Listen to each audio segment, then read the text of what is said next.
迫不及待沉睡中醒来，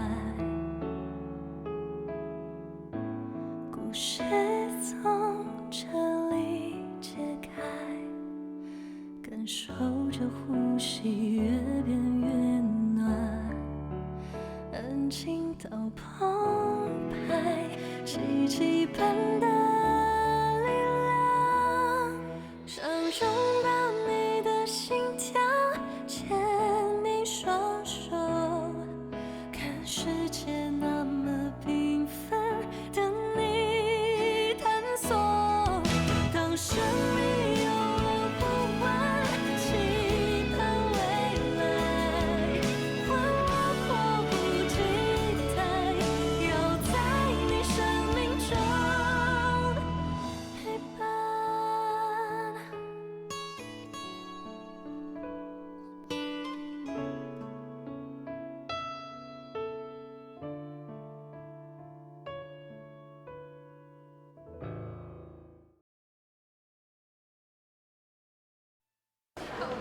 叔叔阿姨，我们饭堂的菜怎么样？不错不错，挺好挺好。你们几个都挺好的，又帮我们忙，又请我们吃饭，比我们家亲生的还靠谱。我们吃好了，想回旅馆休息休息，你们忙吧。阿姨，下午2点做产检，我带你去。好的好的，给你添麻烦了，小吴医生。没事儿。咱们走吧。谢谢啊，谢谢。叔阿姨再见。哎，再见。罗弟，我有事跟你说。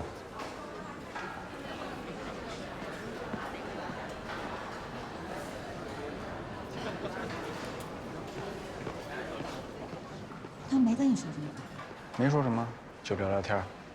但是我觉得我师姐她爸对我师姐很不满。你俩愁眉苦脸的在干什么啊？王主任，我好像又做错事儿了，我把杜迪的妈妈给收了。杜迪妈妈怀孕了，这么大年纪还怀孕啊？是老来寂寞呢，还是想要儿子啊？有区别吗？区别可大了。如果是前者的话，就算杜迪一时生气，后面该怎么样就怎么样了。如果是后者的话，这个孩子的性别，就决定了整件事情的走向，对怎么生下来也至关重要。不光是杜迪，你也不会有好日子过的。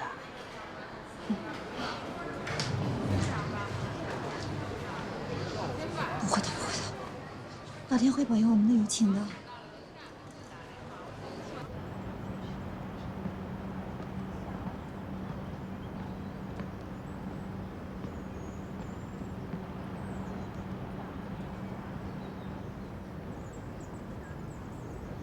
有什么事儿？快说吧。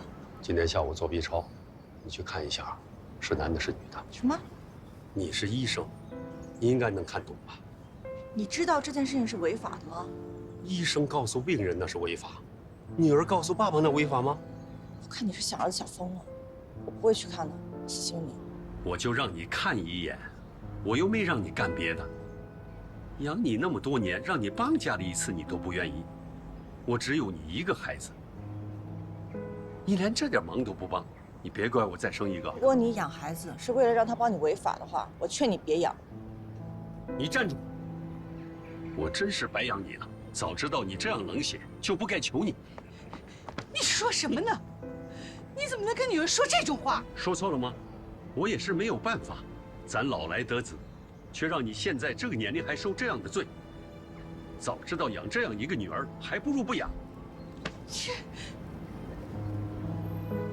人生有很多事情都可以自己做选择，只有生在谁家选择不了。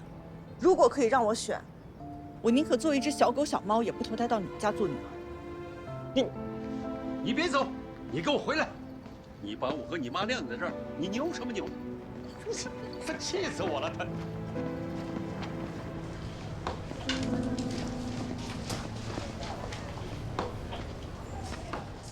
师姐，喝奶茶。走开。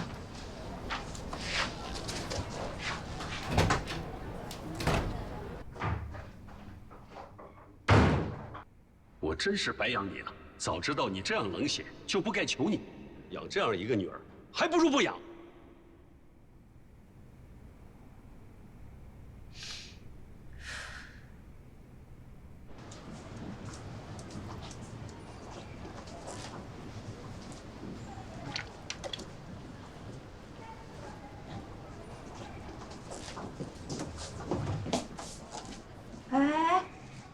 呢？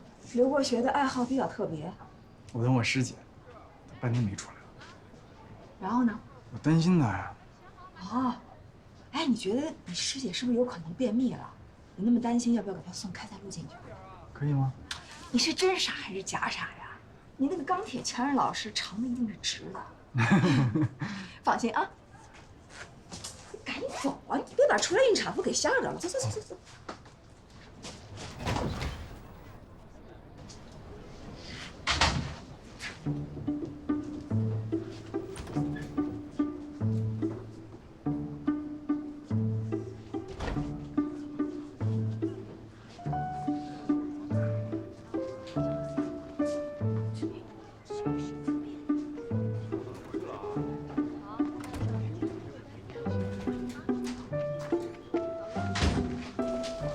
师姐，你可出来了。师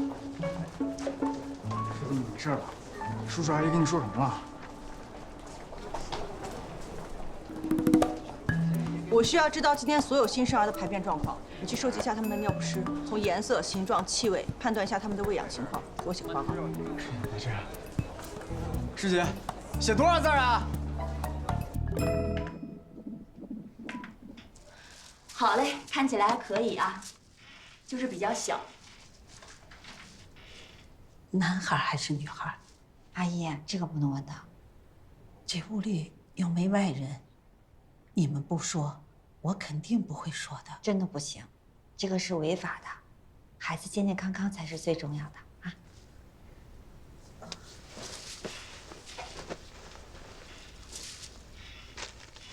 回头报告呢，我会给你拿到田主任那儿去，田主任会给你做好一个控糖的计划，你一定要严格遵守，不然孩子有可能会畸形的，一定要小心哦。一定，我会遵守。哎，怎么样？看出来了吗？看出来了，孩子还是很健康的。等报告出来，我会通知您的。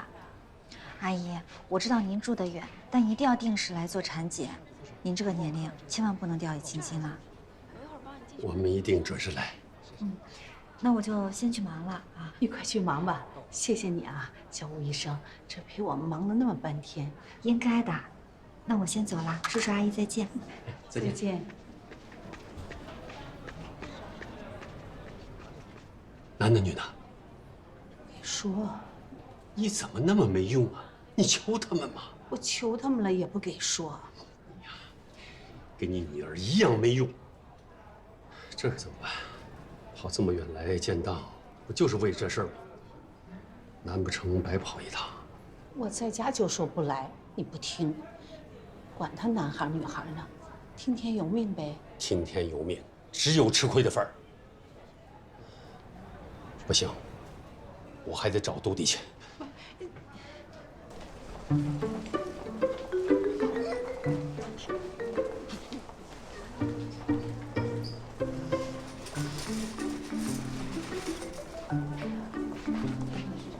哎，李飞，你拿这个干什么呀？拍电捕兽别捏了，我有个重要的问题想请问你。快说快说快说！出生才5天的婴儿拉这么多，是不是有点不正常？是有点多，有可能前2天便秘没拉出来，今天就突然间好了一下释放了呗。你突然间研究这个干嘛？师姐让我写一个从新生儿的粪便来观察父母是否科学喂养的报告。你怕是个傻子吧？我觉得啊，你师姐就是在整你。我虽然上班时间不长，但是我从来没见过哪个妇产科医生研究这个的。赶紧拿走吧，恶心死了。妈，我晚上要值夜班通宵，你们赶紧回去吧，别等我了，等也没用。师姐，你去吧，晚上我替你值夜班。我今天不值班。你撒谎！跟你有关系吗？你不欢迎你的弟弟或者妹妹？怎么？这小孩子才在乎爸爸妈妈是不是有2胎。哎，我看你是担心你妈妈的身体。我看你是话太多了，太闲了吗？报告写完了吗？我还有其他课题，一起讨论一下。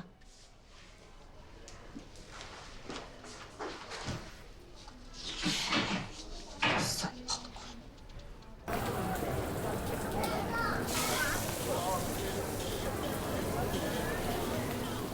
来，干杯！你娘不娘喝可乐啊？你1年前你跟我说这话试试，整个妇产科加起来酒量都比不过。吹吧你，反正吹牛不用吐。说吧，为什么请我吃烤串？你是我师姐10年闺蜜，我就想问问你，怎么样才能让她不整我？早知道你问这个，我就不来了。为什么？因为无解啊。那不行，那你吃都吃了，喝都喝了，你必须给我解。我说无解就是无解，你吧就乖乖的让他整你一段时间，反正1年以后呢，他轮转结束了就不带你了，你好好规培，3年之后考试过关，出科之后你就跟着田主任去做科研去，从此各走各的阳关道，临床科研互不相见。我倒不是为了我求解，我就是觉得我师姐活得太辛苦了，她整个人就像个榴莲。榴莲啊，全是刺儿，谁都不敢碰。那榴莲里头心是软的，是甜的呀。那她怎么就不能让别人像爱上榴莲一样爱上她呢？刘碾吧，我发现你太有才了。我越想杜丽吧，还真的就越像，是不是？哎，你说他是猫山王呢，还是金枕头呢？黑刺。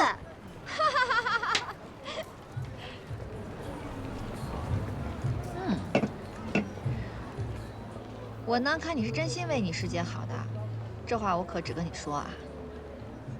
杜弟从小就被他们全家族的长辈都看不起，只因为他爸爸这一代是单传，那会儿正好赶上了计划生育吧。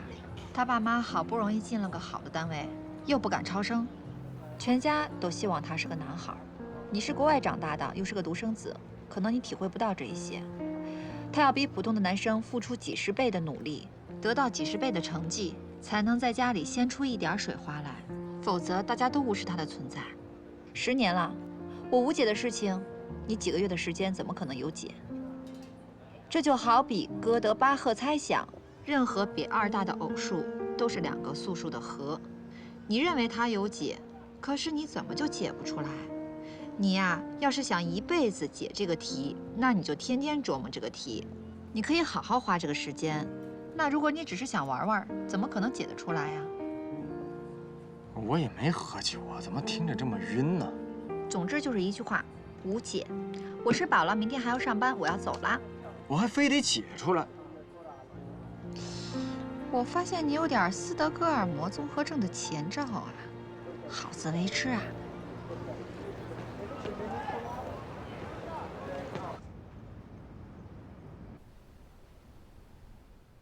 院里已经决定开除这2个人。我作为病房护士长，对护士的思想教育松懈产生严重后果，请科室对我也进行严肃处理。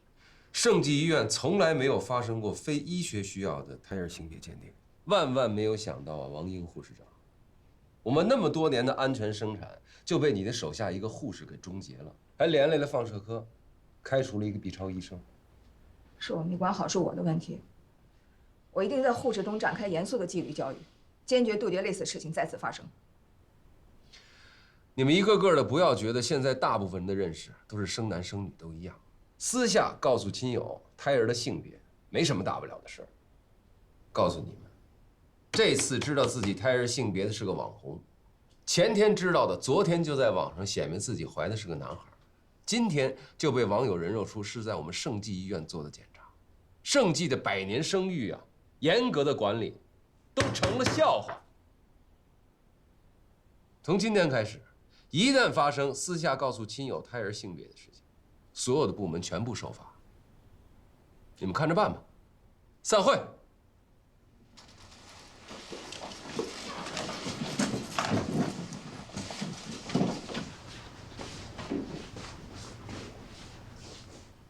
你又想说什么？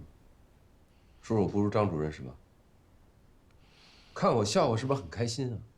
我想说，我现在才知道，原来做大主任是件这么糟心的事啊！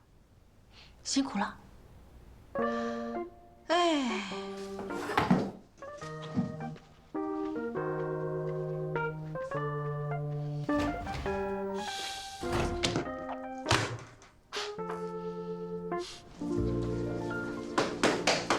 杜天起进行为期1周的规章制度学习，并进行考核，考核不过关的扣奖金。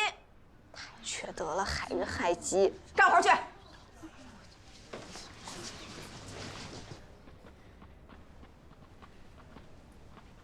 你慢点走，我有话跟你说。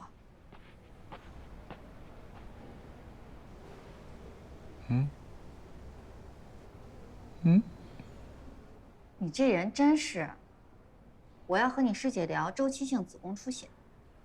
非正常性出血，你们慢慢聊。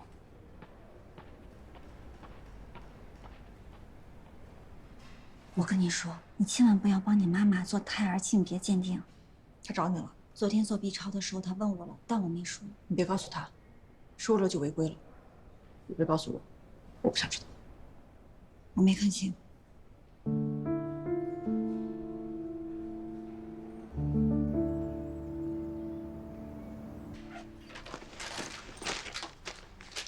黑姑娘，你这几个月了呀？肚子挺大了呀7个月了。才7个月，我怎么看着都像足月了呢？双胞胎。那好啊，一次抱俩，恭喜你啊！不过你这才7个月，怎么就来医院了呀？医生说有点问题，可能早产。那你赶紧剖了吧。有句俗话说啊，7活8不活。你这是拖到8个月，我看不好吧？哎，胡说什么呢？大姐，这里是医院，说话要讲科学的，这土话能跟孕妇说吗？以后别跟患者说这种话。行，哎，但我跟你说，我们老家真有这个说法，而且我那大舅子他女儿那孩子就是……好了，不是说了不许说了吗？怎么了？这大姐跟患者乱讲话，赶紧出去吧。那我一会儿再收拾啊。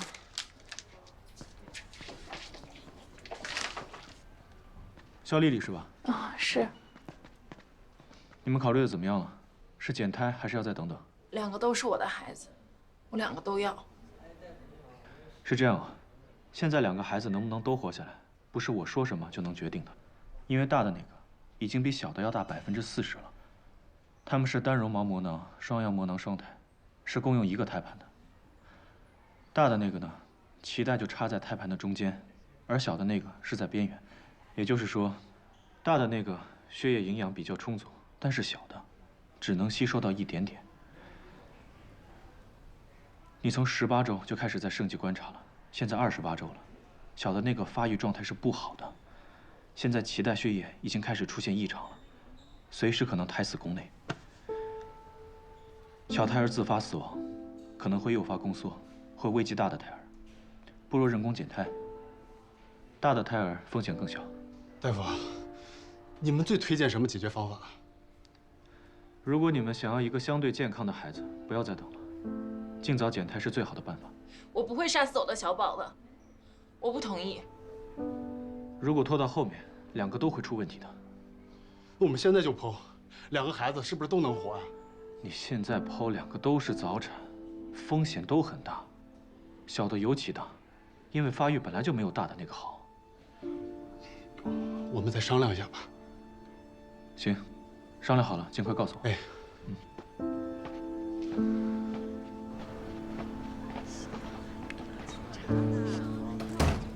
走吧，去趟办公室，我们研究一下这个病例。这个选择性胎儿宫内生长受限的情况确实很罕见。哎，我能一起听吗？当然可以啊。如果选择了减胎，到时候生产希望你来帮忙。谢谢林医生。哎，对了，刚才在门口跟那个护工大姐吵什么呢？那个护工大姐，我真是服了。孕妇本来在6神无主的时候，就容易听信这些迷信跟谣言。她一个护工，跑去跟人说什么7活8不活。我要不是看她刚进来的不太懂规矩，我肯定上报了。这些人什么都不懂。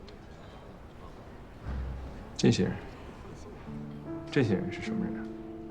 农村出来的，没受过什么教育。农村出来的怎么了？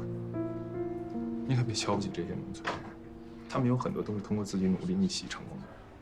我承认，不过那不也是少数吗？不然，为什么会有这样的说法呢？原生家庭很多东西是根深蒂固的。李医生，你可能没接触过，不太了解。其实这种人，他表面上是看不出来的，但只要深入接触，很快就露馅。苏月，你这就片面了。咱们医院有很多的医生非常优秀，都是农村出来的，他们不仅专业非常强，人品也很好。再说了，你自己往上数几辈，谁不是农村出来的？哎呦，行，我说错话了，不好意思。坐。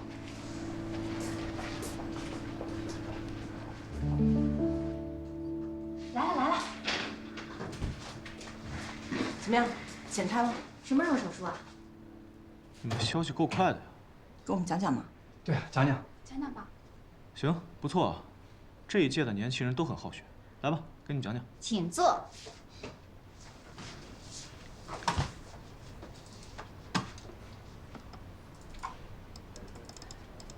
大小差距这么多呢？现在的差距是40%，我看再过几周呢，要到60%。大的需要更多的营养，小的会逐渐衰减。有没有可能2个都留住呢？有，这就看你是想要选择一个比较健康的孩子，还是要2个可能都不太健康的孩子。现在小的这个发育严重不足，比起正常周期的婴儿要差出很多。如果现在剖，2个都是早产，小的发育不一定好，大的要在 ICU 里养1-2个月。要是我的话，我2个都要，虽然冒点险，但是有2个宝宝呀。朱迪，你呢？有健康的那个，他本来就更强壮，这是自然的选择。这个选择题我可做不了，确实很难。其实对有些人来说也并不难。如果这2个都是男孩，他们一定会选择减胎；如果大的是男孩，小的是女孩，他们一样会选择减胎。现在这么纠结，肯定是因为大的是女孩，小的是男孩。你不要一到性别的这件事情就这么敏感。为人父母，为什么就不能是舍不得一个已经成型了的孩子呢？我没有敏感，这是事实。不是谁家都像你家一样。说什么呢？你不要把你的情况带入到所有人，请你客观正确的对待患者。客观正确？请问你有客观正确的对待过自己吗？逮谁咬谁啊？你也就这点本事吧？干嘛呢？你们在这儿？啊？还想不想听了？好好的讨论案例呢，怎么一个个的还夹枪带棒的？这个案例我听过了，我家里还有事，先走。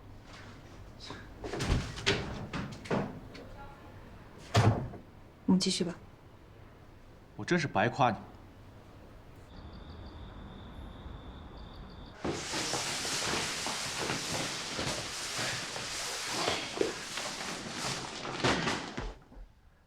姐，就多了1500块，多了这个挺。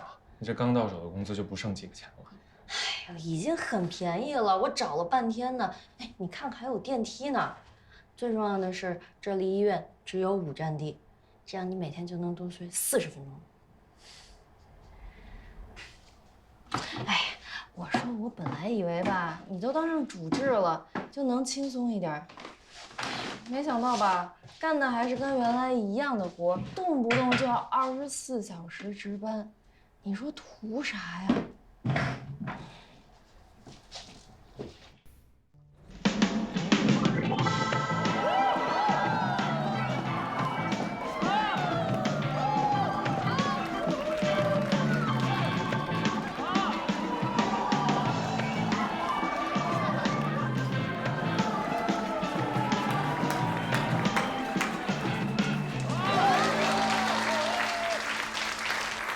在大多数行业，女人都比男人辛苦，因为女人有怀孕生子的可能性，她们求职、升职、加薪都比男人难。哎，只有在妇产科，男人很难，年轻的男人难上加难。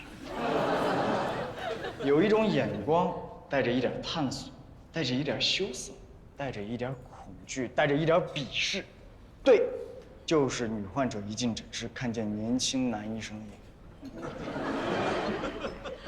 妇产科的男医生到底有多难呢？我们的大主任田主任，想当年刚刚开始坐诊的时候，有一次来了一位年纪大的阿姨啊，一推门看见她，大吃一惊，立刻弹了出去，就像看到鬼一样。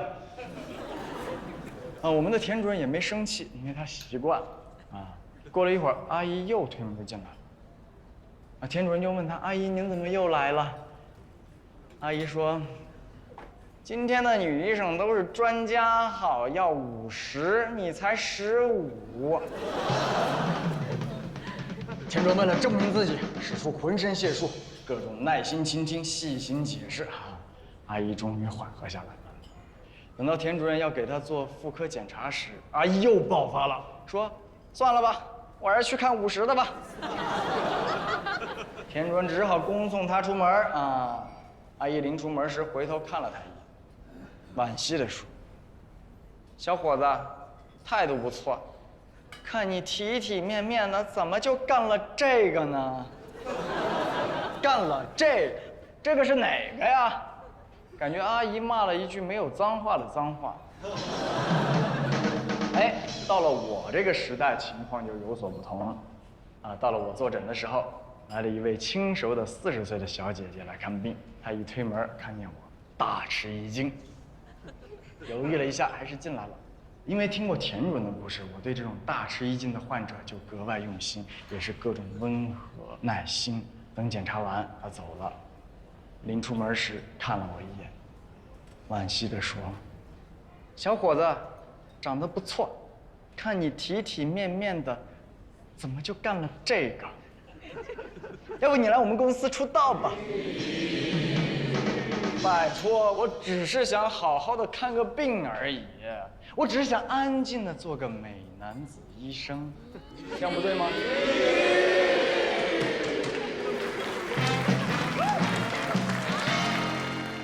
肿瘤这个位置应该还可以，如果把它切了，有可能会影响部分语言功能。进。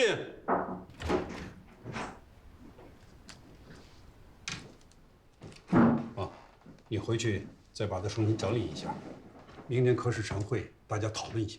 好的，那我先走。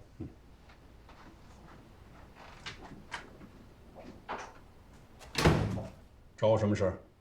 说吧。肯定不是叙旧谈感情啊。我这儿有你受贿的证据。如果你不把我妈的遗物给我，我就跟医院告你。友情提示，在你邮箱。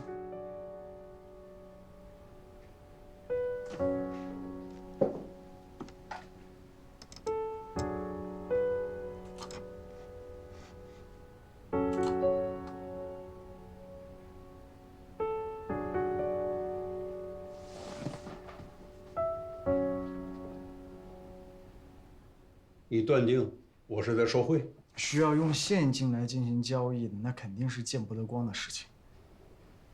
你在妇产科就学到了这些啊？啊！滚！我现在就滚。不过给你1个星期的时间，不给我就发了。1个星期之后见。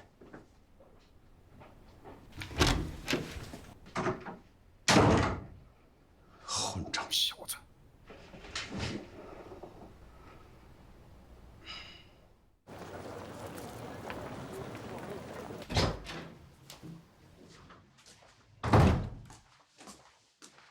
师姐早安。今天大煎饼果子吃完了？吃一堑长一智，在外面吃完了。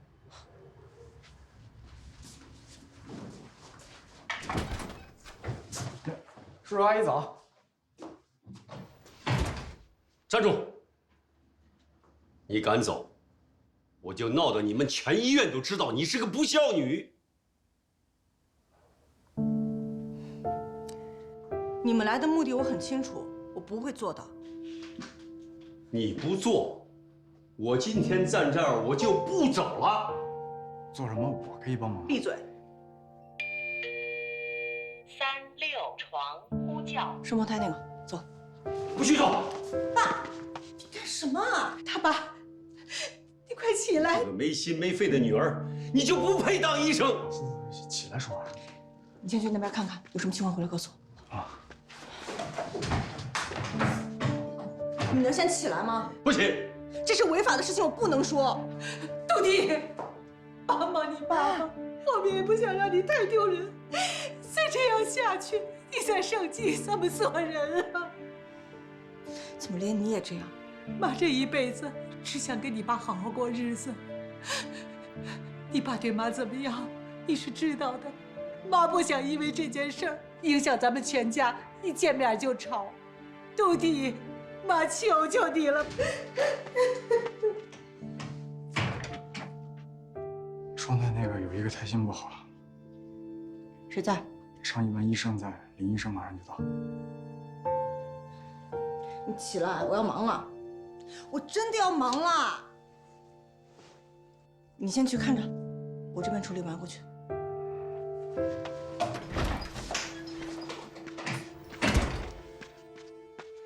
妈，你先起来。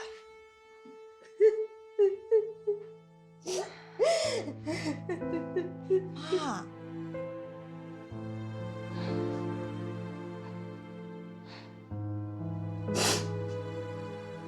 男的。什么？你再说一遍。我妈怀的是男的。真是个男孩啊！太好了，太好了！真是个男孩。我们收拾收拾，我们走啊。保重。走啊！走。小的那个胎心不好，胎心率特别的低。你们现在要做选择了，减胎还是剖？剖，不能剖，保大的。我们还是尊重家属的选择。我2个都要保，我会选择剖。可以，去准备手术室。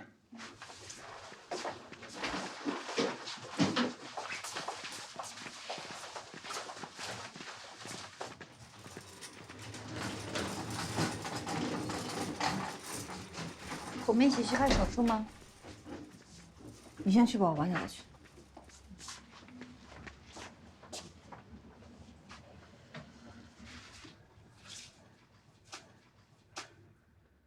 师姐，你不舒服？你说，女孩到底哪儿错了？我觉得他们不一定是因为大的是女孩，小的是男孩，就选择现在剖的。说不定是因为他们2个都想保呢。算了。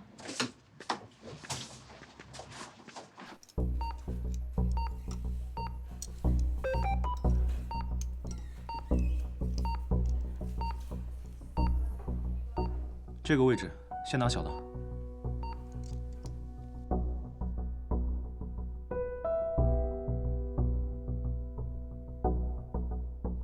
林医生的手术果然名不虚传。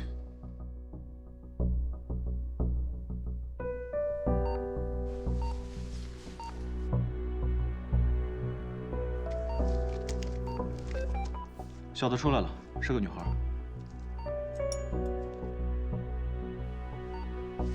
没有自主呼吸，新生儿科。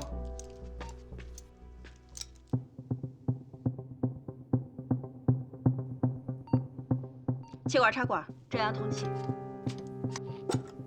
肾上腺素，气管给药。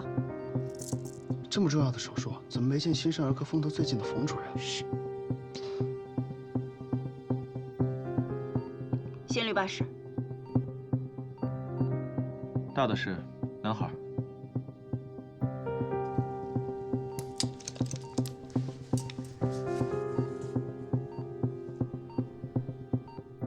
1分钟评分3分，紧急抢救。才3分啊！这2个孩子可真的要挺住。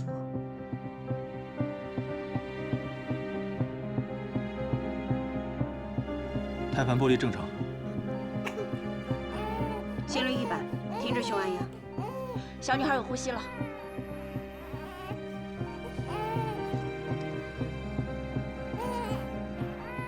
800克都不到，哭的劲儿都没有。送监护室吧。李医生，你来观腹。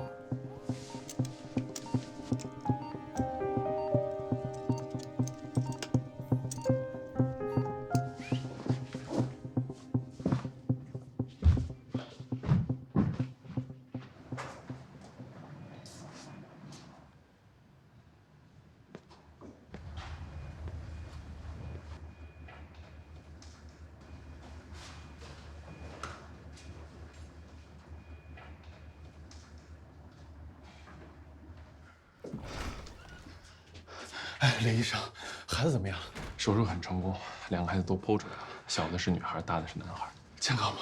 小的因为宫内窘迫，刚出生时没有自主呼吸，经过插管抢救之后有了微弱心跳。大的情况稍微好一点，但是由于肺部发育不完全，需要呼吸支持，2个孩子都必须进重症监护室。你爱人等一会儿就出来了，2个孩子先送去重症监护室了，你一会儿可以过去看看。好，谢谢大夫。爸爸，爸爸怎么样？孩子都活着呢，咱们先回病房啊。老婆辛苦了。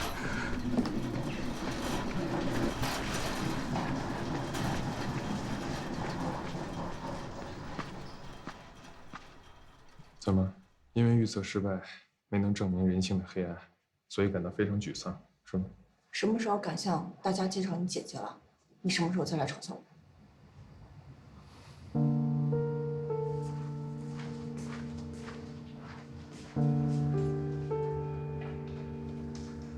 真是够了！这种互相攻击的日子到什么时候啊？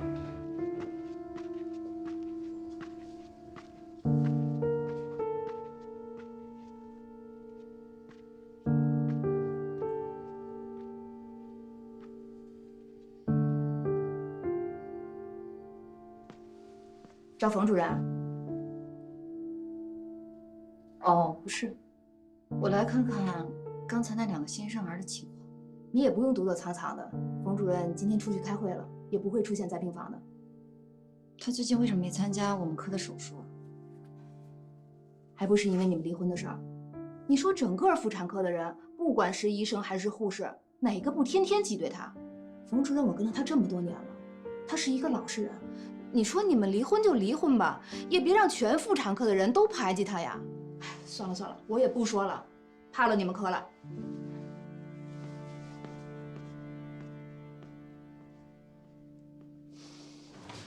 哎，好嘞，知道了，谢谢大家。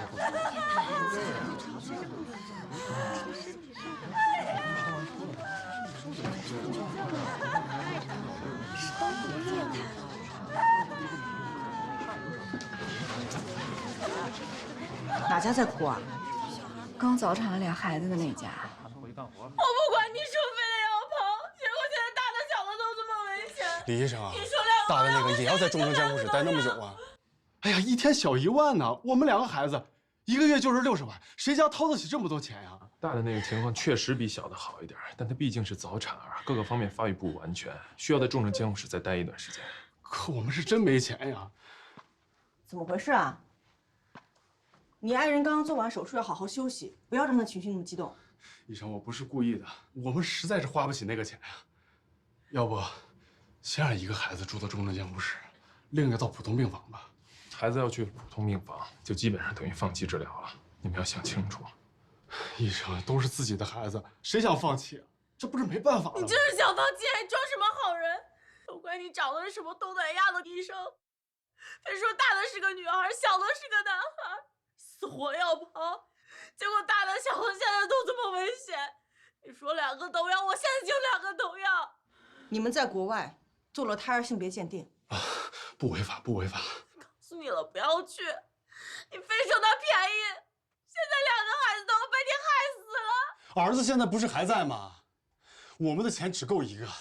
老婆，保儿子吧，小的那个身体弱，3天2头生病，未来怎么办呀？儿子长大了还要买房子呢，我们现在就欠一屁股债，将来怎么过？2个都是我怀孕生下来的，我2个都要保。你去借钱。丽丽，就现在这种情况，谁肯借钱给我们？医生，你看，我们困难实在挺大的，小的还是不进 ICU 了。不进 ICU， 你这是杀人，你知道吗？这位医生，你说话客气点。什么叫在杀人啊？如果有条件的话，难道我不想救他？你不要站着说话不腰疼啊！好，郑先生，做什么选择是你自己的权利，只要你想清楚，都没有问题，好吧？李金香，你是要帮他杀人吗？你说什么？我是住院总，今天这里我说了算，请你出去。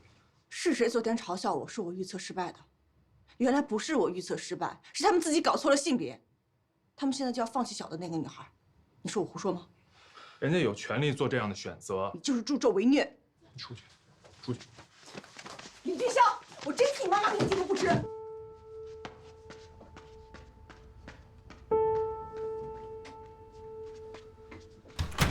这女医生真吓人。医生啊，我真的不是因为小的那个是女儿才放弃的，我实在是负担不了2个孩子都住在重症监护室啊。我知道，我们尊重家属的决定。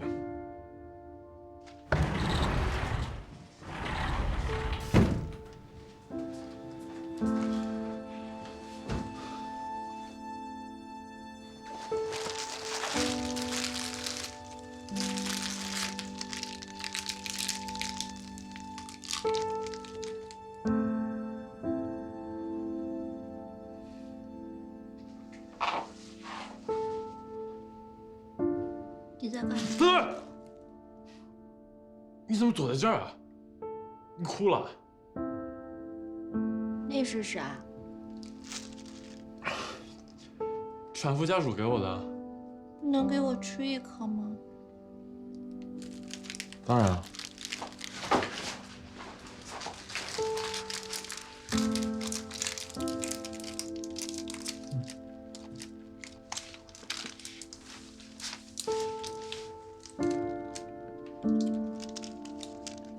这巧克力还挺好吃的。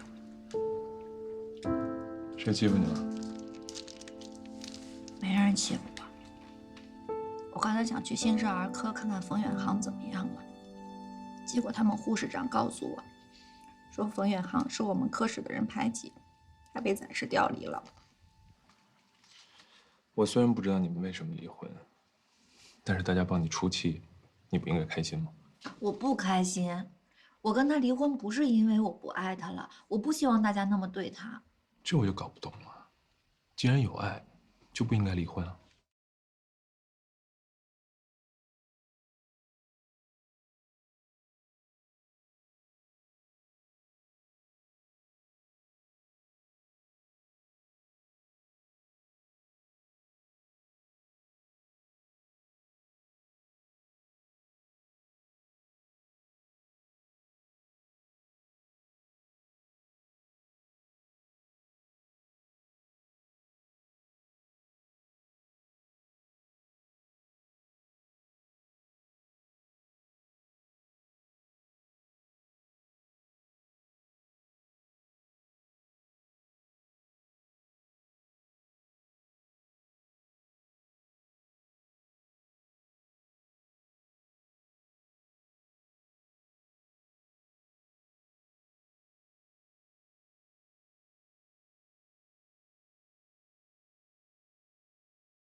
我